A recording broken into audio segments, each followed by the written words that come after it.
Today's episode is brought to you by the Vegas Beer Guys. Everything sequel contains explicit language. And why the fudge not, you melon farmer?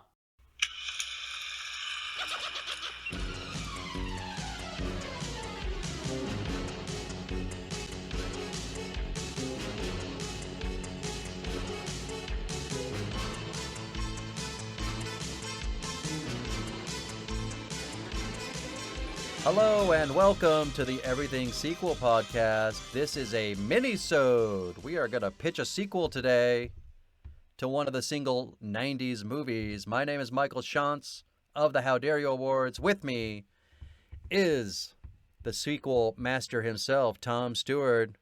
Tommy, how's the peeping? How's the peeping, Tommy? Ah, splendid. Ah, splendid. That must be my malaria. Just one more from Christopher Lee while I can. All right. So, this is the choice, Tom. This is what we're doing today. We're not going to pitch a sequel to all of them. No. Now, we also have we combined another 48 Hours with another Stakeout as the another sequels. Right. And we decided between those two which to pitch a sequel to. Right. Who'd you choose? For this one or then? No, for that one. I did a crossover. That's right. Because I couldn't remember. And that's why you did a crossover. I picked 48 Hours. Tom did a crossover. I assume you're not going to be lazy and just keep that one for this. No. Well, the Excellent. second part of that sentence is accurate. All right, let's hear your lazy pitch then. Well, okay, so First of all, which Gremlins. movie do you want? Okay, go ahead. Gremlins and it my sequel is. is called Gremlins. Oh, for fuck's sake. So, my Leave rationale... the titles alone. Leave the titles alone, sir. It's too tempting. So there's two reasons why I picked Gremlins. The first one, as you've already intimated, is because it sounds quite good if you replace the E with a 3. Yeah, if you say so. And you know how I like to replace letters with numbers in sequel titles. The other reason is that there is, according to IMDb, still technically, although it doesn't look like it's going to happen, a Gremlins sequel in development. So, unlike most weeks, I'm pitching to Chris Columbus right now. There you go. So, yeah. So, if you're out there, Chris, this is... Well, and where Joe I think the Dante, I franchise should go. assume. Yeah. And Joe Dante, I assume. I don't know if he's involved. I know Chris Columbus is definitely involved. Anyway. As the writer, though, right? I guess. I don't know. All right. Oh well. I mean, if he wants a movie off, I got you covered. I got you covered, Chris. All right. Gremlins. The beginning of the movie is a voiceover narration. Sorry. Gremlins. Gremlins. The beginning of the movie is a voiceover narration from Phoebe Cates. Nice. Who likes to tell, as we know, likes to tell long-winded stories. I like that you're going to pull her out of retirement. Yeah, she likes to. Oh, by the way, yeah. So we start the movie present day 2020 because Oh, nice. this. I'm aiming for this to be a real movie, so I'm not going to mess around with setting it in the past. It's present day, but the opening narration by Phoebe Cates fills us in on the last 30 years of what's happened in Gremlins world. Okay? I'm with you. And this is what has happened. The small town community designed by Clamp. Mm-hmm. Was it Cramp? Yes, Clamp. Clamp. Yeah, and Billy designs it. Clamp funds it. It happens. They build a self-contained small town in the middle of New York, and this becomes this utopian community where everyone can get away from the big city and live in a small town in a big city. That takes off. Billy becomes the mayor of this town. Oh, nice. In the meantime, the the laboratory, which we saw in Gremlins 2, the new batch, has rather than, even though they lost their lease at the Clamp building, they go on to be the biggest medical research company in the world. And in their labs, they invent a virus that gets loose and turns everyone in the world, the dead start to rise, it turns everyone into a zombie. Holy shit. This is around sort of 2018, by which time Clamp is now the president of the United States. We're like-minded today, my friend. Sorry, go ahead. And he's President Clamp has screwed up the response to the virus. So basically, America is just zombies, but the only self-contained place that remains in America, maybe the world, I don't know, we'll talk about that, is this small town community. They're the only place that hasn't been infected. They're able to keep their fortifications solid away from the zombies that surround them. Now, Billy and Kate, is it? Kate? Phoebe Cates plays... It is, yeah, it's Kate. Yeah, Kate. And Gizmo all live in this community, so they're safe. However, there's a huge storm in the middle of the night that ravages this small town community, the last remaining community that isn't infected by the zombie virus created by Christopher Lee. And by the way, I'm hoping that we can incorporate a CGI version of Christopher Lee in here. I was gonna say, a la Peter Cushing in Rogue One. Why should he have all the fun? Why should it just be his memory that's tarnished? Why should Van Helsing get this honor? You do remember seeing that in Rogue One and thinking to yourself, that was fucking unnecessary, wasn't it? Just get somebody who looks like him. I remember thinking all of that, and also, I do quite a good Christopher Lee. If they wanted to do this with Christopher, I would happily provide the voice. So basically, what I'm saying, Chris Columbus, is you've got a screenwriter. This is just a pitch for you to get a job. You've got a screenwriter, and you've got the vocal performance of the CGI Christopher Lee. You in the selfish back. shit. I'll do you a good deal on both. Okay? Package deal. So anyway, a storm ravages this, and it knocks down all the fortifications. But initially, we think, oh, it's raining heavily. It's the middle of the night. What would that in a movie that was called a Gremlins movie? What would you think is going to happen, Michael? Gremlins. Right. They get wet. Little gremlin eggs. They eat after midnight. Worse gremlins, right? That's the way it goes. Worse gremlins. But because this is the third movie and this has happened twice before, that doesn't happen this time. Oh. What actually happens is the zombies break in to the community, and Billy and Kate have no choice but to create gremlins to fight them. So they pour water on Gizmo, and is there a sort of a... Then they purposely feed these gremlins after midnight, East Coast time, and the rest of the movie is Gremlins versus zombies. That's it. I like it. The ball's in your court, Chris Columbus. And possibly Joe Dante. Yeah. If you're involved. I can't imagine Joe Dante would not want to be involved with that. Well, I was thinking, what's... Oh, yeah, and the other element of this that I forgot to mention is, Gizmo always has to watch something on TV that he then recreates in real life. Oh, yeah. And saves the day. And with this, it could be The Walking Dead. Right. He's got a sheriff's hat. Or the George He's Romero got a sheriff's Dead movies, hat and a .357 Magnum. which would be the cutest thing in Plenty in of the comedic world. bits of a small Mogwai shooting a .357 and then launching backwards into walls from the kick. Absolutely, yeah.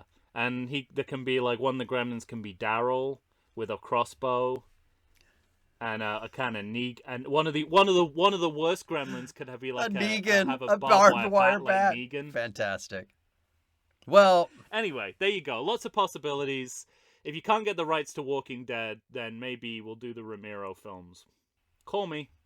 fuck, man. I never should have let you go first. Why you have the same pitch? No. Yes. Minus zombies. Well, that's the heart of my My movie. same- What are you replacing my- it with? My same idea exactly. My idea was to bring us forward to today. Clamp is Yeah. in office. Billy's working for That's Clamp different. in office, as is Phoebe Cates. Kate. Yeah. So they're working in the White House. And Gizmo still with them. I don't, clearly they're not like dogs, Well, he's like the White House dog. but not like dogs, because otherwise he'd be 250 fucking years old. No, I just mean that like he plays the role of like Checkers or what like. Yeah. No, I get what you mean. I'm just saying, there's never been a discussion as to how Mogwais age. So is 1 year like 7 years? Because, then he's going to have a cane or a walker. And maybe, I don't know, maybe it provides an opportunity for a new get into shape scene like Gremlins do the or an new opportunity batch. for White House staffers to talk about how the rules don't make any sense. Right. So, and that's the thing was, I already pitched another 48 hours, so obviously I wasn't going to do that. Young Guns, you had your shot. Young Guns 2 You have the was whole enough. of the You're remaining 100 years of American history to play with there. You had an Right. opportunity. But That's true. unfortunately they jumped so far ahead in time to like 1955 with the last one. I thought, well, fuck you. I was gonna do that, but then I saw that you could flip around the E and everything changed. You're such an asswipe. I love you. Oh. But okay. I ruminated on Troll for a bit. And then a few days ago I learned that there's supposed to be a Troll 2020 coming out. Mm-hmm. And I thought, oh, go fuck yourselves. So this left me with Gremlins, and I actually got the most excited about what could you actually do with Gremlins. At one point, I was going to set Gremlins in space. Yeah. On a shuttle. I thought to myself, does Kate get her shit together and become an astronaut instead of just a guide at the Clamp building? But that felt a little too far-fetched even for me. And then I came up with the same exact idea that you had, running a parallel to what we're going through today with climate change and Trump in office, having Clamp in the White House, having Category 5 storm hit Washington, D.C. Oh, my God. And mucking up and fucking up the works. And the only difference being, instead of purposely making gremlins to fight zombies, it was all the gremlins are inside the White House. We have to kill them all before they get loose. So you have a secure building that's difficult for them to get out of, and you reverse it. Instead of, right now it's difficult to get inside the White House, we're trying to make it difficult for them to get out. Plus, Warner Brothers have the West Wing set still, right? I assume. Yeah. So that'd be, you know what? We should just both go in. We'll pitch mine first. If they don't like that, give them Gremlins in space. There you go. Because what if, and this is going to blow your mind, what if the Gremlins are from space? Let's Highlander 2 The Quickening these fuckers. We're going to Highlander 2 the shit out of this. In some cuts. Well, and there is a cut of that movie where they're not aliens. The problem with the space one was I kept thinking the threat has to be that they're going to get back to Earth. Mm. And I kept thinking, well, if they're on a shuttle, how big is a shuttle that How big is the shuttle? you can't have thousands of gremlins. The threat is, oh no, we have 7 gremlins and they're heading towards Earth if it's a shuttle. What? And I thought you could make it the space station, but now we're talking about how does that get back to Earth other than disintegrating through our atmosphere, Four words for you. Planet of the Gremlins. Ooh. Yeah. So Billy and Kate become astronauts. They take Gizmo with them, and they land on a planet. That's not very believable, though, is it? Plus, there'd be like 70-year-old astronauts at this point. Oh no! Well, they're in that deep sleep. The way they get around in all space films, there's that deep sleep that allows you to go wherever the fuck you want. That's true. Like in Planet of the Apes or Alien. And then they arrive at Planet of the Gremlins, but it's just Earth has been taken over by gremlins. Because Gizmo left a few eggs behind. Fucking what an asshole. He was like, it was raining when he got into the rocket. I imagine a scene now where Billy is looking at him. He goes, now listen. We're going away for 4 years on a hypersleep. You can't eat after midnight. Don't be a dick. Okay. But then you could have him. You could still include global warming. Have a storm, just knock out the clocks. He doesn't understand. He doesn't know what time it is. Yeah, I get that it's nighttime, but it might be 10 p.m. Can I have a piece of chicken? Oh, blah, blah, blah, blah, blah. Before they go into space, Gremlin can be watching the final scene of Planet of the Apes with Charlton Heston on the beach, overacting in front of the Statue of Liberty. And then the end of the movie, he would be doing that.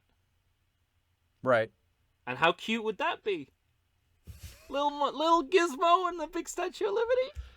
You maniacs! Maybe the Statue of Liberty gets slime powered. Oh no, that's Ghostbusters. Hang on. We're starting to mix a lot of shit here. I think we're going to have to quit while we're ahead. Well, so, all right. A lot to think about, Chris and Joe. Yeah. And we're flexible. We're willing to hear your ideas too. We'll entertain your ideas. Yeah.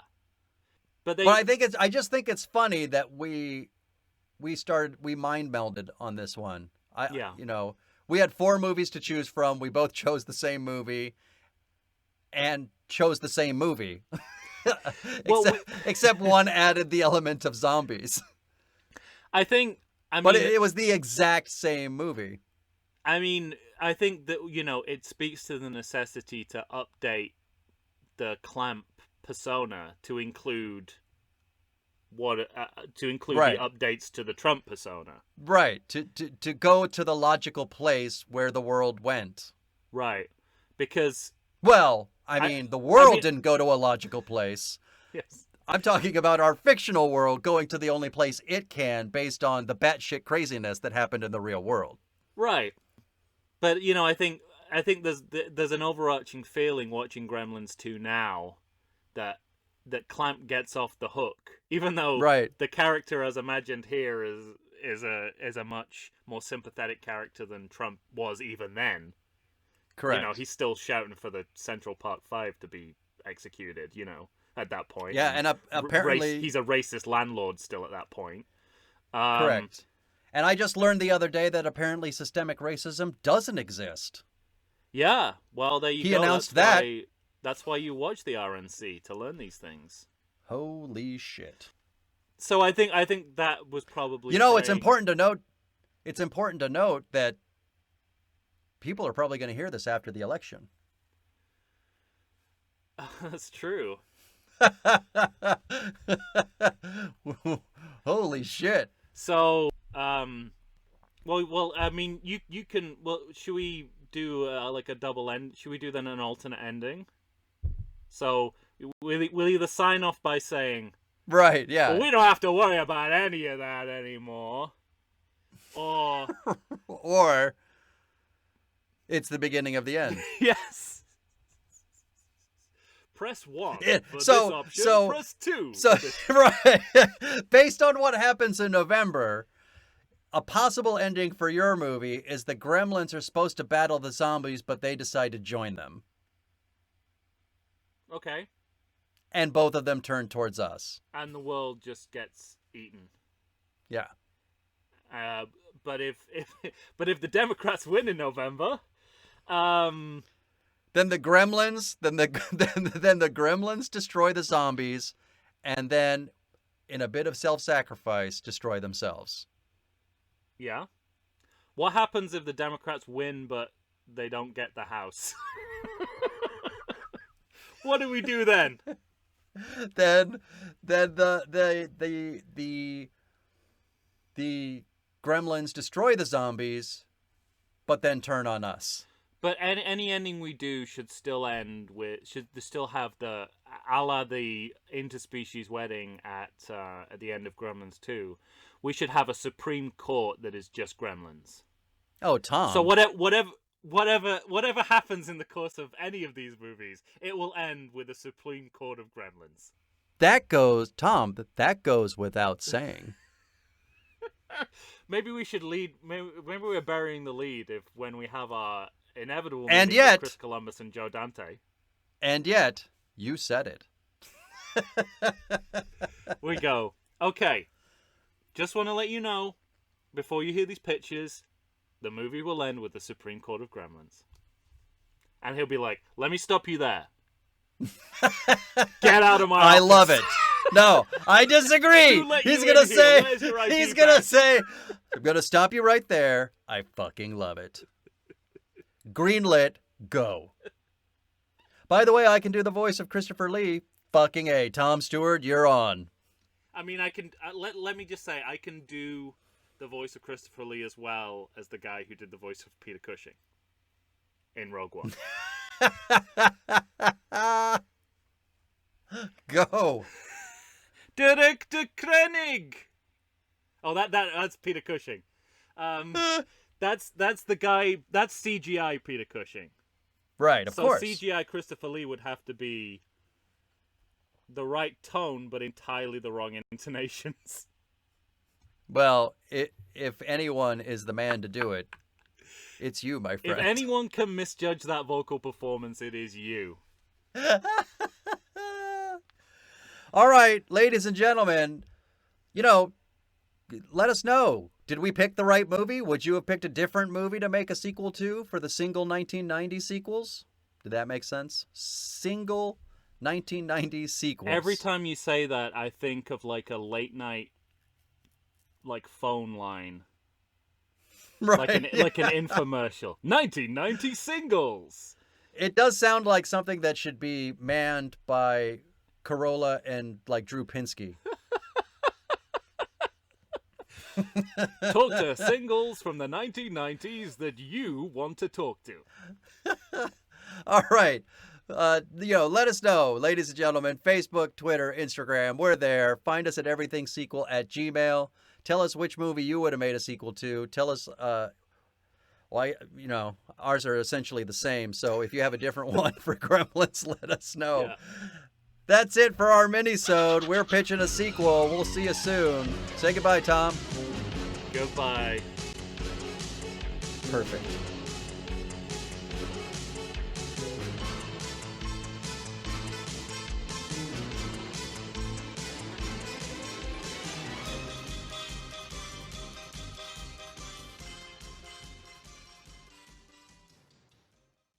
I like to think I know something about beer, but nowadays even I get overwhelmed when confronted by the exhaustive selection of craft beers they have at bars, breweries, and even grocery stores. Back in the day you had one, maybe two craft beers to choose from, and if you were confused, you ordered a Guinness. But in beerstinations like San Diego, the craft beer options lately are in double, sometimes even triple digits. So what's a beer drinker to do? You need what I need, the Vegas Beer Guys. Your beer of choice should be a perfect blend of malt and hops. And so a live show about beer needs that same balance. And the Vegas Beer Guys matches beer expert Dan Aker with self-proclaimed beer novice Stephen J. Weiss. The results are eminently drinkable. They're on Facebook, they're on Instagram. They'll try new beers, they'll tell you about beers. Think of them as your beer Sherpas guiding you up a foamy-headed mountain to reach the peak of your pint. God, I need a beer.